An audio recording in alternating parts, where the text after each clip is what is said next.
Okay, so in this series of videos, we're going to talk about some basic hand signal drills. That's what we're going to get into a little bit.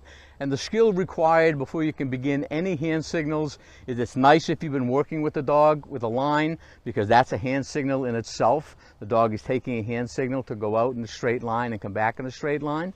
But even more important than that, for hand signals, your dog has to sit and stay when you walk away from the dog. I mean, if you think about it, you're giving hand signals to a dog that's 30, 40, 50, 60 yards away from you. You're going to get the dog's attention with the whistle. It's got to sit and it has to stay. Sit and stay.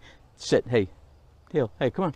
To pay attention to what you're doing to take a hand signal. Ember here.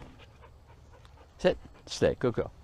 So the dog has to stay while you are not at its side, while you walk away from it. Stay. Now with the young dog, it's going to be difficult to walk away from the dog. The dog's going to want to come with you. And I say a young dog. When I talk about young dog, I mean a young dog, a puppy, a year-old, whatever, that's just beginning some drills.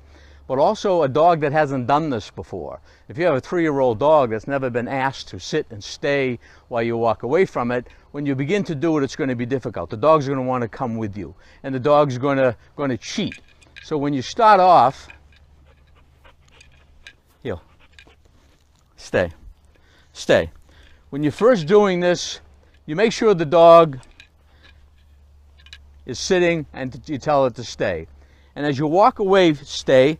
Face the dog so that you can see the dog and you know what it's doing. Because if you turn around, which eventually you're going to do, you're going to look down, all of a sudden the dog's going to be at your side because it wants to come with you. So as you're walking away looking at the dog, you can tell if the dog is creeping towards you or if the dog is sitting to stay. Now if the dog begins to break, then you've got to start over. If it's a young dog, you give it no. That kind of a no. And you get back to it, you bring it back to the spot, and you say, good girl, and you sit, stay. The degree, the severity of the command depends on the age and the maturity of the dog. Stay. If it's an older dog and it can deal with it, and the dog is leaving to come with you, leaving her sit position, then it's more of a no. Stay. Or if it already creeped up, it's a no. Remember we talked about no earlier on the website. So, and then you bring it back. Bring it back to the original position. Don't start over again from where the dog messed up. Bring it back to the original position. Good girl. Good girl. Okay, so you're going to do that. You're going to back up. Now, early on, you're going to have to say stay as you're doing this, and that's fine. Stay, stay, stay. Now, we're right now, today we're in my backyard. And this just goes to show how many things you can accomplish in your backyard.